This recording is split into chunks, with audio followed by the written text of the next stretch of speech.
ವೀಕ್ಷಕರೇ, ಸಂಗಮ್ ಅಕಾಡೆಮಿ ಇದೊಂದು ಶೈಕ್ಷಣಿಕ ಯೂಟ್ಯೂಬ್ ಚಾನಲ್ ಆಗಿದ್ದು ಮಕ್ಕಳಿಗೆ, ಶಿಕ್ಷಕರಿಗೆ, ಪೋಷಕರಿಗೆ ಹಾಗೂ ಸ್ಪರ್ಧಾತ್ಮಕ ಪರೀಕ್ಷೆಗೆ ಸಿದ್ಧತೆ ನಡೆಸುತ್ತಿರುವ ಅಭ್ಯರ್ಥಿಗಳಿಗೆ ಮತ್ತು ಇಂಗ್ಲಿಷ್ ಭಾಷೆ ಬಗ್ಗೆ ಆಸಕ್ತಿ ಹೊಂದಿರುವ ಎಲ್ಲ ವಯಸ್ಸಿನವರಿಗೂ ಅನುಕೂಲವಾಗುವಂತೆ ಉಚಿತವಾಗಿ English ಹೇಳಿಕೊಡುವ ಪ್ರಯತ್ನವಿದು.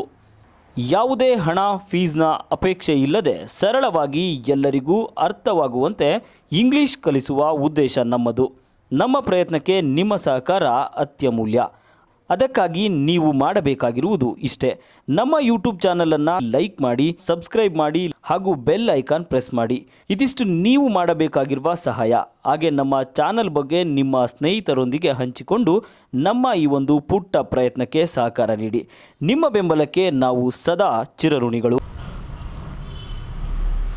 We read and understood the story The Enchanted Pool. I explained in detail and I gave 1-mark questions or objective type of questions and answers. I continue the same with the last paragraphs. What was the option given by Yaksha to Yudhishthira? What was the option given by Yaksha to Yudhishthira? What was the option?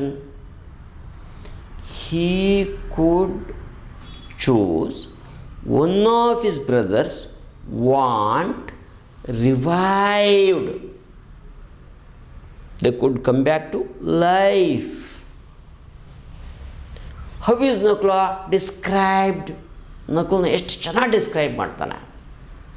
Cloud complexioned, lotus eyed, broad chested, long armed, lying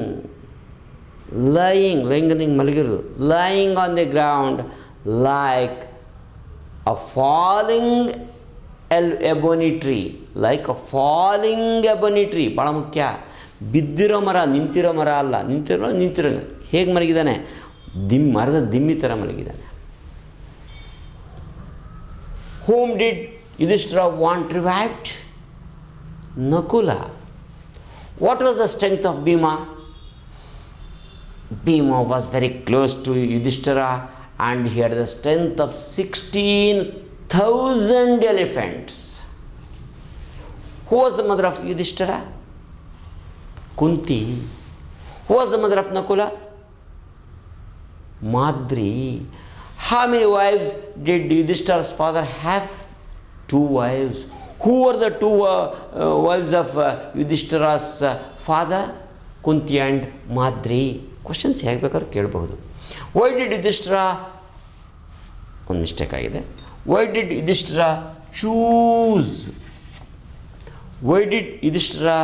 choose Nakula to be revived? Why did you choose Nakula? Because Yudhishthira's mother Kunti would not be totally bereaved because she would have one son, Yudhishthira. And Madri should not be totally bereaved of sons. So he chose Nakula to give some type of satisfaction to Madri. Why was Yaksha pleased when Yudhishthira chose Nakula? Why was Yaksha pleased when Yudhishthira chose Nakula? He was very much pleased with his impartiality. He was not partial, he was impartial. What did Yaksha do when he was pleased with the impartiality of Yudhishthira? What did he do when he was pleased and very happy with the decision taken by Yudhishthira? he blessed them all come back to life.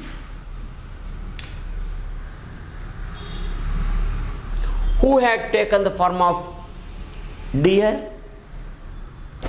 Yama had come in the form of a deer, and these Pandavas chased the deer deep into the forest.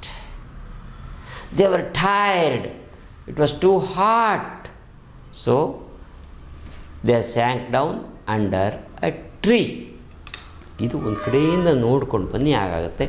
ಇದಾದ ಮೇಲೆ ಇಲ್ಲಿ ಭಾಳ ಕೆಲವು interesting ಇರುವಂಥ ಕೊಟ್ಟಿದೆ. ಕಾರಣ ಇವೆಲ್ಲ ಏನು ಬೈ ಹಾರ್ಟ್ ಮಾಡಬೇಕು ಅನ್ನೋ ಉದ್ದೇಶ ಅಲ್ಲ, ನಿಮಗೆ ತಿಳ್ಕೊಳ್ಬೇಕು. ಅಬ್ಜೆಕ್ಟಿವ್ ಅಂದರೆ to test your memory power.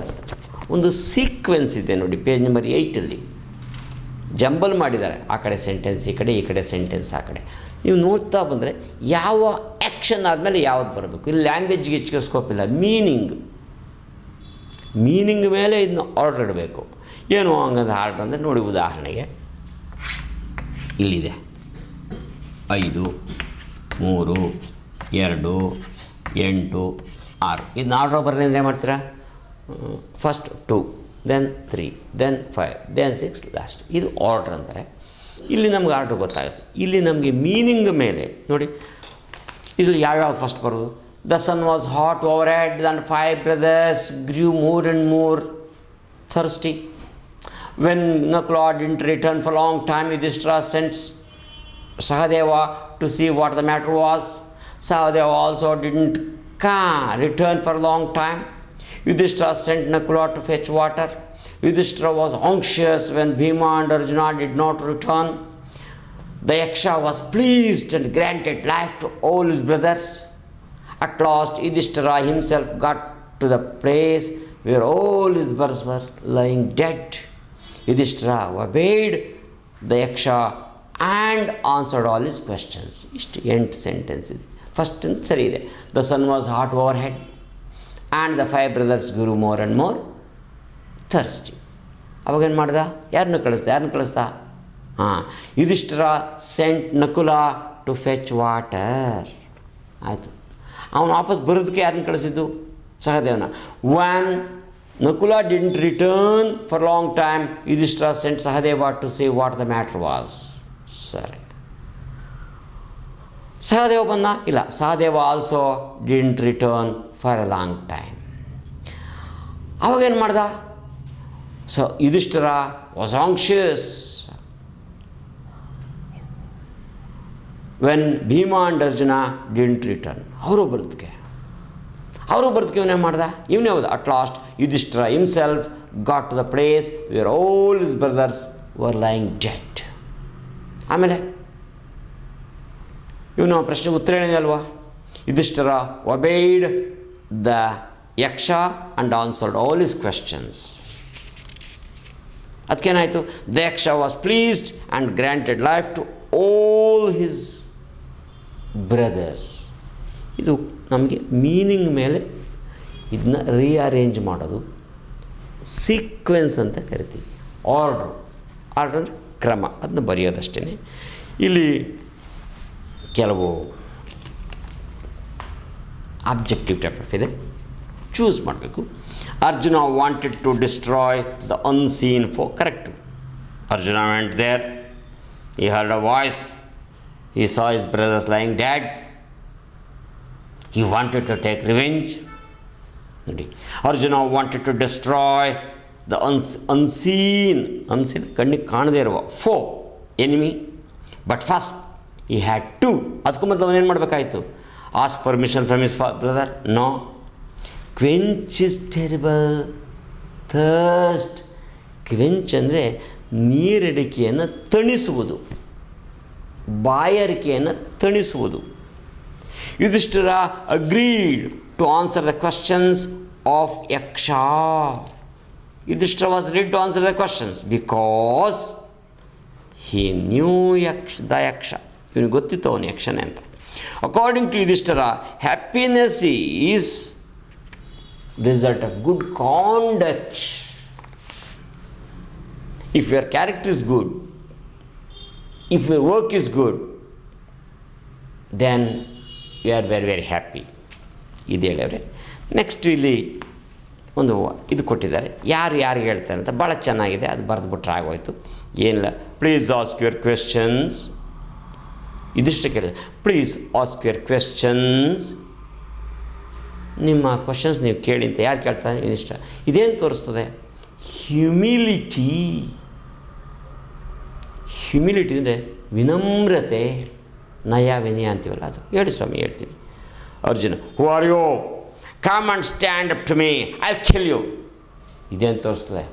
On prowess, courage, boldness. ಒಳ್ಳೆಯದು ಕೆಟ್ಟದ್ದು ಅದು ಬೇರೆ ವಿಷಯ, ಅವನ ಧೈರ್ಯ ತೋರಿಸ್ತದೆ.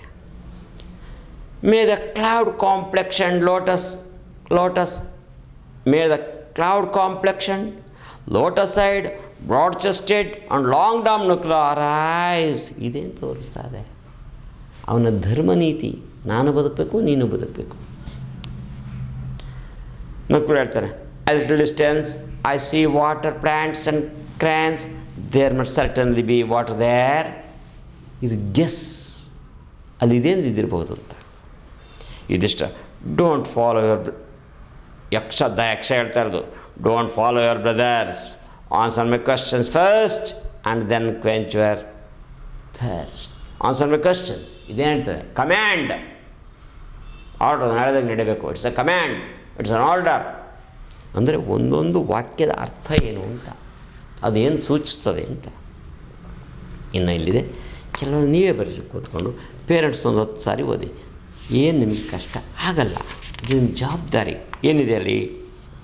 There must certainly be water there. How do you think Nakula came to that conclusion? ನೀವೇ ಇಮ್ಯಾಜಿನ್ ಮಾಡ್ಕೊಳ್ಳಿ. ಅವ್ನು ಹೇಳ್ತಾನೆ, ಅಲ್ಲಿ ನೀರು ಇರಲೇಬೇಕಲ್ವಾ? ಕ್ರೇನ್ಸ್ ಇದ್ದಾವೆ ಅಂದರೆ, ಕೊಕ್ಕರೆಗಳಿದ್ದಾವೆ ಅಂದರೆ, ಮತ್ತು ಹೆಚ್ಚಿನ ಮರ ಎಲ್ಲ ಬೆಳೆದಿದ್ದಾವೆ ಅಂತಂದರೆ ಅಲ್ಲಿ ನೀರಿದ್ದರೆ ಬೆಳೆಯೋದು. It's simple guess, simple analysis. ಹಾಗೆ ನೀವು ಅದನ್ನೆಲ್ಲ ಡಿಸ್ಕಸ್ ಮಾಡಿ ಬರೀಬೇಕು. ಇಂಗ್ಲೀಷ್ ಬೇಕು. Arjuna wanted to destroy this unseen foe. Why do you think he wanted to do so? He was ready to kill the unseen foe. ಯಾಕೆ ಅವ್ನು ಮಾಡ್ದ? 2 ಕಾರಣಕ್ಕಾಗಿ. Number 1, he could not tolerate the death of his 2 brothers. 1. ಎರಡನೇದು, he had known the art of this Shabdavedhi, archery. ಶಬ್ದ ನೋಡ್ಕೊಂಡು ನಾನು ಸಾಯಿಸಬಲ್ಲೆ ಅನ್ನೋ ಒಂದು ಕಾನ್ಫಿಡೆನ್ಸ್ ಇತ್ತಲ್ಲ, ಈ 2 ಕಾರಣಕ್ಕಾಗಿ ಅದನ್ನ ಅಟೆಂಪ್ಟ್ ಮಾಡ್ತಾನೆ. ಅದನ್ನ ನೀವು ಇನ್ನೂ ಡೀಟೇಲಾಗಿ ಬರ್ರಿ. Yudhishthira himself proceeded in the direction his brothers had taken. What made Yudhishthira take the decision? ಯಾಕೆ ಅವನು ಹೋದ? He could not tolerate. ಅವ್ರ ಬ್ರದರ್ಸ್ ಬರಲಿಲ್ಲ ಅಂದ್ರೆ ಅವ್ನು ನೀರು ಕುಡಿಯೋದು ಮುಖ್ಯ ಆಗಿರಲಿಲ್ಲ. He was anxious about his brothers attachment. Happiness the result of good conduct. Do you agree with this? Support your answer. ನಿಮಗೆ ಬಿಟ್ಬಿಟ್ಟಿದ್ದಾರೆ. ಏನಿದ್ದಾರೆ? Happiness is the result good conduct. ನೀವು ನೆಮ್ಮದಿಯಿಂದ ಇರಬೇಕು, ಸಂತೋಷ ಇರಬೇಕು, ಸುಖವಾಗಿರಬೇಕು ಅಂದರೆ ಗುಡ್ ಕಾಂಡಕ್ಟ್. ಒಪ್ತೀರಾ ಇಲ್ವಾ? ಆರ್ಗ್ಯುಮೆಂಟ್ ಬಿಡ್ತಾರೆ. ಕೆಲವು ಹುಡುಗರು ಹೇಳ್ತಾರೆ, ಬರೀ ಮೋಸ ಮಾಡ್ತಾನೆ ನೋಡಿ ಸರ್ ಎಷ್ಟು ಸುಖವಾಗವನೇ ಅಂತ ಅಂತಾರೆ. ಅವ್ನು ಸುಖವಾಗಿದ್ದಂಗೆ ಕಾಣ್ತಾನೆ, ಸುಖವಾಗಿರಲ್ಲ. ಕಾರಾಗೆ ಓಡಾಡ್ತಾನೆ, ಒಳ್ಳೆ ಬಟ್ಟೆ ಹಾಕೋತಾನೆ, ಆದರೆ ನಿದ್ದೆ ಬರ್ತಾ ಇರಲ್ಲ. ಅವನ ಸುಖ ಕಣ್ಣಿಗೆ ಕಾಣೋಂಥದ್ದಲ್ಲ. You cannot see happiness. May the cloud complexion Nakula arise. Why did Yudhishthira choose Nakula in preference to Bhima and Arjuna? ಇದಾಗಲೇ ಹೇಳಿದ್ದೀನಿ. ಇಷ್ಟನ್ನು ನೋಡ್ಕೊಳ್ಳಿ. ಉಳಿದಕ್ಕೆಲ್ಲ ಬೇಕಾದಷ್ಟಿದೆ, ಭಾಳ ಚೆನ್ನಾಗಿದೆ. ಅದನ್ನ ಓದ್ಕೊಂಡು ಬಂದರೆ ನಿಮಗೆ ಆಗುತ್ತೆ. ನೆಕ್ಸ್ಟ್ ನೋಡಿ, ವೊಕ್ಯಾಬ್ಲರಿಗೆ ಒಂದು ಕೊಟ್ಟಿದ್ದಾರೆ. A small area still water, pool ಅಂತಾರೆ. ಯಾವ್ದು ಪೂಲ್ ಅಂತಾರೆ. ನೆಕ್ಸ್ಟ್ ಏನಂತ ಓವರ್ವೆಲ್ಮ್ ಅಂತಾರೆ, ವೆಲ್ದಿ ಅಂತಾರೆ, ಎಕ್ಸೈಲ್ ಅಂತಾರೆ, ಧರ್ಮ. ನೋಡ್ಕೊಂಡು ಬನ್ನಿ. ಇಲ್ಲಿ ಕೆಲವು 11ನೇ ಇದರಲ್ಲಿ ಎ ಆ್ಯಂಡ್ ಬಿ ಕಾಲಮ್ ಇದೆ. ಯಾವುದಕ್ಕೆ ಯಾವುದು ಹೋಲಿಕೆ? ಅರ್ತ್. ಅರ್ತ್ ಅಂದರೆ ಯಾವುದು? Earth equals mother. ಈ compares earth to mother. Friend of traveller ಯಾವುದಕ್ಕೆ? ಲರ್ನಿಂಗ್ಗೆ. ಪವರ್ ಬಿಹೈಂಡ್ ದ ಸನ್ ಯಾವುದು? God. Faster than the wind ಯಾವುದು? Mind. Result of good conduct happiness. ಹಿಂದೆ ಓದಿದ್ರೆ ಹೇಳೋಕ್ಕೆ ಸಾಧ್ಯ, ಅದು ಗೆಸ್ ಮಾಡೋಕ್ಕಾಗಲ್ಲ. ನೆಕ್ಸ್ಟ್ ಮುಂದಕ್ಕೆ ಅದ್ರ ಬಗ್ಗೆ ಎಕ್ಸ್ಪ್ಲೈನ್ ಮಾಡಿ ಅಂತಾರೆ. ನಾವು Look at the following underlined words in the given sentences and see how prefixes. Prefixes ಇದೆಯಲ್ಲ, ಒಂದು ಪ್ರಿಫಿಕ್ಸ್ ಕೊಡ್ತೀನಿ. Unconscious, unwanted, unimagination, unlucky, unusual, unreal. UN is a prefix. ಪ್ರೀಫಿಕ್ಸ್ ಅಂದಿಷ್ಟೇ ಒಂದು ಪದದ ಹಿಂದೆ, ಒಂದು ಪದಕ್ಕೂ ಮೊದಲು ಕೆಲವು ಅಕ್ಷರಗಳನ್ನು ಸೇರಿಸಿದರೆ ಅದು ಆ ಮೂಲ ಪದವನ್ನು ಬದಲಾಯಿಸ್ತದೆ, ಅರ್ಥವನ್ನು ಬದಲಾಯಿಸ್ತದೆ. ಉದಾಹರಣೆ ಕಲರ್ ಅಂತ ಇದೆಯಪ್ಪ, ಕಲರ್ಲೆಸ್, ಲೆಸ್ ಅಂತ ಹಾಕಿದ ತಕ್ಷಣ ಅದರ ಅರ್ಥ ಬದಲಾಯಿತು. ವಾಂಟೆಡ್, ಅನ್ವಾಂಟೆಡ್ ಆಗೋಯಿತು. ಹಾಗೆ ಒಂದಷ್ಟು ಪ್ರೀಫಿಕ್ಸಸ್ 8ನೇ ಕ್ಲಾಸಲ್ಲೆಲ್ಲ ಇದೆ, ಇದು ನೀವು ನೋಡ್ರಿ ಗೊತ್ತಾಗುತ್ತೆ. ಆ ಪ್ರೀಫಿಕ್ಸ್ ಮಿಸ್ ಅಂತ ಇದೆ, ಮಿಸ್ಅಂಡರ್ಸ್ಟ್ಯಾಂಡ್, ಮಿಸ್ಅಪ್ರೋಪ್ರಿಯೇಟ್, ಮಿಸ್ಮ್ಯಾನೇಜ್ಮೆಂಟ್, ಮಿಸ್ಗೈಡ್, ಮಿಸ್ಲೀಡ್, MISಗೆ. ಈಗ ನಾನು ಹೇಳಿದ್ದು ಆಯಿತು, ಮಿಸ್ ಆಯಿತು. ಅದೇ ರೀತಿ IR ಅಂತೀನಿ, ಇರ್ರೆಸ್ಪಾನ್ಸಿಬಲ್, ಇರ್ರೆಗ್ಯುಲರ್. ಇಲ್ ಅನ್ನೋದಕ್ಕೆ ಇಲ್ ಟ್ರೀಟ್ಮೆಂಟ್, ಇಲ್ಲೆಜಿಟಿಮೇಟ್. ಅನ್ನೋ ಹಾಗೆಯೇ ನೀವು ಅಂತ ಇದೆ, ರೀಆರ್ಗನೈಸೇಷನ್, ರೀಓಪನ್, ರೀಅರೇಂಜ್ಮೆಂಟ್. ಇದು ಲಾಸ್ಟಿಗೆ ಹಾಕಿದರೆ ಅದನ್ನ ಸಫಿಕ್ಸ್ ಅಂತೀವಿ. Colourless, odourless, fearless, shameless. ಇದು ಲೆಸ್ ಅನ್ನೋದೇನಿದೆ ಫುಲ್ಗೆ ಕಲರ್ಫುಲ್, ಜಾಯ್ಫುಲ್, ಮೈಂಡ್ಫುಲ್. ಲಾಸ್ಟ್ಗೆ ಇನ್ನೂ ಹಾಕ್ತೀವಿ ನಾವು free, tax free, stitch free. Next ness ಅಂತ ಬರ್ತದೆ, ಕಾನ್ಷಿಯಸ್ನೆಸ್, ಸೀರಿಯಸ್ನೆಸ್. ಹೀಗೆ ಅದನ್ನು ನೀವು ನಾನು ಹೇಳಿದ್ನಲ್ಲ ಹಾಕ್ಬಿಟ್ಟು ಟಕ್ಕಂತ ನೋಡ್ರೆ ಸಿಗುತ್ತೆ. ಇವಾಗ ಏನೆಲ್ಲ ಮುಟ್ಟಿ ಮೇಲೆ ದುನಿಯಾ ನೋಡ್ಕೋಬೇಕಷ್ಟೆ. ನೆಕ್ಸ್ಟ್ ಇದೆ ಇದೊಂದು, ನೆಕ್ಸ್ಟ್ ಒಂದು ಒಳ್ಳೆಯ ಆ್ಯಕ್ಟಿವಿಟಿ ಇದೆ, ಅದನ್ನು ನಾನು ನೆಕ್ಸ್ಟ್ ಎಪಿಸೋಡ್ನಲ್ಲಿ ನಾನು ಹೇಳ್ತೀನಿ. ಹೇಗೆ ಅಂದರೆ ಇಟ್ಸ್ ಆಲ್ ಅಬೌಟ್ ಸ್ಪೀಕಿಂಗ್. ಇದರಲ್ಲಿ ಪ್ರನೌನ್ಸಿಯೇಷನ್ ಗೊತ್ತಿರಬೇಕು. ನಾನು 8ನಲ್ಲಿ ಕ್ಲಾಸ್ 8ಲ್ಲಿ ಯಾವುದೋ ಒಂದು ಎಪಿಸೋಡ್ನಲ್ಲಿ ಪ್ರನೌನ್ಸಿಯೇಷನ್ ಬಗ್ಗೆ ಹೇಳಿದ್ದೇನೆ, ಅದನ್ನು ಸ್ವಲ್ಪ ರೆಫರ್ ಮಾಡಿ. ಇಂಗ್ಲೀಷ್ ಸೌಂಡ್ಸ್ ಅಂತ ಏನು ಪ್ರನೌನ್ಸಿಯೇಷನ್ ಅಂದರೆ 2-3. ಒಂದು ಪದವನ್ನು ಸರಿಯಾದ ರೀತಿಯಲ್ಲಿ ಉಚ್ಚಾರಣೆ ಮಾಡೋದು, ಎಕ್ಸಾಮಿನೇಷನ್ ಹಾಗೆ ಹೇಳಬೇಕು. ಹಾಗೆಯೇ PASSED, ಪಾಸ್ಡ್ ಅನ್ನಬಾರ್ದು, ಪಾಸ್ಟ್. ಯಾವುದೇ ವರ್ಬ್ ಸಕಾರದಿಂದ ಎಂಡಾಗಿದೆ, ಸಕಾರ ಶಬ್ದ ಎಂಡಾಗಿದ್ದರೆ ಅದು ಡಿ ಅಥವಾ ED ಸೇರಿಸಾಗ ಟ ಅಂತ ಮಾಡಬೇಕು. ಪಾಸ್ಟ್. ಪ್ರೆಸ್ಡು ಅಲ್ಲ, ಪ್ರೆಸ್ಡ್. ಪಾದಿಂದಾಗ ಆದಷ್ಟೇ ಸ್ಟಾಪ್ಡ್, ಕ್ಲ್ಯಾಪ್ಡ್. ಕಾದಿಂದ ಆದಾಗಲೂ ಅಷ್ಟೇ ಮಾರ್ಕ್ಟು ಅಲ್ಲ. ಶಾ ಇದ್ದಾಗಲೂ ಅಷ್ಟೇ ಪುಷ್ಡು ಅಲ್ಲ. ಇದನ್ನು ಸ್ವಲ್ಪ ತಿಳ್ಬೇಕು. ಇದು ಪ್ರನೌನ್ಸಿಯೇಷನ್. ನೆಕ್ಸ್ಟು ಸ್ಟ್ರೆಸ್ ಅಂತ ಒಂದಿದೆ. ಯಾವ ಪದವನ್ನು ಒತ್ತಿ ಹೇಳ್ತೀವಿ ಅದು ಹೀಗೆ ಅಂತ ಹೇಳೋಕ್ಕಾಗಲ್ಲ. I want you to come, you ಅಂತ ಹೋದ ಅವನಿಗೆ ರೆಫರ್ ಆಗ್ತದೆ. I want you to come ಅಂದರೆ ಜನರಲಾಗಿ ಎಲ್ಲರೂ ಒಂದು 20 ಜನ. I want you to be here by 5:30. I want you to be here 10:30. I want you to be here 5:30. I want you to be here at 10:30. ಅವನು ಒಬ್ಬನಿಗೆ ಹೇಳ್ತಾ ಇರೋದು. Stress ಅಂತೀವಿ. ಇಂಟನೇಷನ್ ಅಂದರೆ ಇಂಗ್ಲೀಷ್ನಲ್ಲಿ 2 ರೀತಿ ಇದೆ. ಒಂದು ರೈಸಿಂಗ್ ಇಂಟನೇಷನ್, ಇನ್ನೊಂದು falling intonation. Yes or no questions have rising intonation. ನಾವೆಲ್ಲ ಬಳಸಿ ಅಂಡರ್ಸ್ಟೂಡ್ ಅಂತೀವಿ. ಹೋಗ್ತಾ ಧ್ವನಿ ಏನಾಗ್ತಾ ಇದೆ ಅಂಡರ್ಸ್ಟೂಡ್. ಅಲ್ಲಿ ನಾವು ಅದರ ಹಿಂದೆ ಹ್ಯಾವ್ ಅಂತಲೂ ಇದೆ, ಯು ಅಂತಲೂ ಇದೆ. ಅದನ್ನೇನು ಒತ್ತಿ ಹೇಳ್ದ. ಹ್ಯಾವ್ ಯು ಅಂಡರ್ಸ್ಟೂಡ್ ಅನ್ನಲ್ಲ, ಹ್ಯಾವ್ ಯು ಅನ್ನೋದು ನಂಗಾಕ್ಬಿಡ್ತೀವಿ. ಹ್ಯಾವ್ ಅಂಡರ್ಸ್ಟೂಡ್, ಹ್ಯಾವ್ ಹೇಳ್ತೀವಿ, ತೇಲ್ಸ್ಬಿಡ್ತೀವಿ. Have understood, understand. ಇದು yes or no questions. Is he coming, is he coming ಅಲ್ಲ, is he coming, do you know, do you want, ಇದು yes or no questions. Yes or no WH questions falling ಮೊದಲನೇ word ಒತ್ತೋದು ಇರಬೇಕು. Where are you coming from, where are you coming from, where are you coming from. ನೋಡಿ, from ಅಂದ್ರೆ ನುಂಗಾಕ್ಬಿಡ್ತೀವಿ, wear ಅನ್ನೋದೇ ಓದ್ತೀವಿ, ಅದನ್ನು falling ಇಂಟರ್ನೇಷನ್ ಅಂತೀವಿ. ಅದು ಸ್ವಲ್ಪ ಗಮನದಲ್ಲಿ ಇಟ್ಕೊಳ್ಳಿ. ಇದು ಯಾಕೆ ಇಟ್ಟಿದ್ದಾರೆ ಅಂದರೆ ನೀವು ಶುದ್ಧವಾದ ರೀತಿಯಲ್ಲಿ ಮಾತನಾಡಲಿ ಅಂತ. ಓಕೆ, ಉಳಿದನ್ನು ನಾನು ನೆಕ್ಸ್ಟ್ ಎಪಿಸೋಡ್ನಲ್ಲಿ ಹೇಳ್ತೀನಿ. Thank you.